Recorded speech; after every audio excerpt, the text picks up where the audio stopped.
क्या आप चाहते हैं कि रिटायरमेंट के बाद हर महीने बिना किसी टेंशन के आपके खाते में पेंशन आती रहे? लेकिन सवाल ये है कि एपीवाई, एनपीएस और ईपीएस में से आपके लिए सबसे सही स्कीम कौन सी है? आइए आसान भाषा में समझते हैं पूरा मामला। दरअसल रिटायरमेंट के बाद रेगुलर इनकम यानी रेगुलर पेंशन हर व्यक्ति की सबसे बड़ी जरूरत होती है। इसको ध्यान में रखते हुए सरकार ने अलग अलग वर्ग के लोगों के लिए कई पेंशन योजनाएं भी शुरू की है और इनमें से सबसे प्रमुख है अटल पेंशन योजना यानी एपीवाई, नेशनल पेंशन सिस्टम यानी एनपीएस और एम्प्लॉयज पेंशन सिस्टम यानी ईपीएस। तीनों का उद्देश्य एक ही है, रिटायरमेंट के बाद फाइनेंशियल सिक्योरिटी देना। लेकिन इनकी एलिजिबिलिटी, बेनिफिट और रूल्स ये तीनों अलग अलग हैं। चलिए सबसे पहले बात करते हैं अटल पेंशन योजना यानी एपीवाई की। ये योजना खास तौर पर अनऑर्गेनाइज सेक्टर में काम करने वाले और कम इनकम वाले लोगों के लिए बनाई गई है।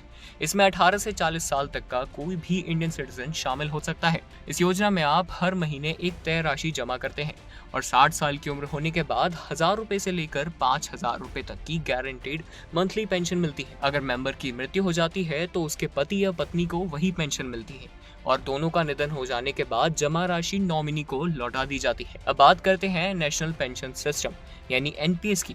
ये एक वॉलेंटरी रिटायरमेंट सेविंग स्कीम है जिसमें सरकारी कर्मचारी, प्राइवेट कर्मचारी और आम नागरिक सभी इन्वेस्ट कर सकते हैं। इस योजना में 18 से 70 साल तक का कोई भी इंडियन शामिल हो सकता है। एनपीएस का रिटर्न सीधे मार्केट से जुड़ा होता है यानी इसमें मिलने वाला प्रॉफिट मार्केट के प्रदर्शन पर डिपेंड करता है। 60 साल की उम्र होने के बाद आप अपने जमा फंड का 60% तक टैक्स फ्री एक मुश्त निकाल सकते हैं, जबकि बाकी रकम से आपको नियमित पेंशन मिलती रहेगी।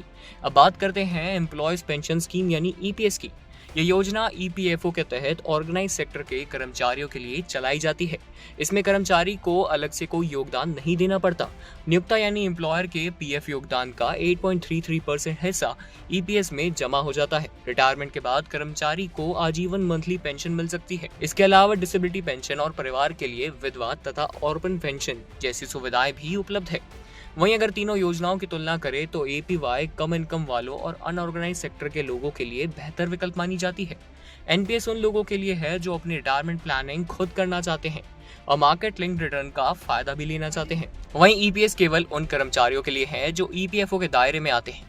यानी तीनों पेंशन योजनाओं का मकसद एक ही है, रिटायरमेंट के बाद फाइनेंशियल सिक्योरिटी देना। लेकिन हर योजना अलग अलग वर्ग के लोगों की जरूरत को ध्यान में रखते हुए बनाई गई है। तो अगर आप भी अपने बुढ़ापे को आर्थिक रूप से सुरक्षित बनाना चाहते हैं तो इन्वेस्ट करने से पहले ये जरूर समझ लें कि एपीवाई, एनपीएस और ईपीएस में कौन सी योजना आपकी उम्र, नौकरी और भविष्य की जरूरतों के हिसाब से उपयुक्त है। सही फैसला आज लिया गया छोटा इन्वेस्टमेंट कल आपको हर महीने रेगुलर पेंशन और फाइनेंशियल सिक्योरिटी दे सकता है।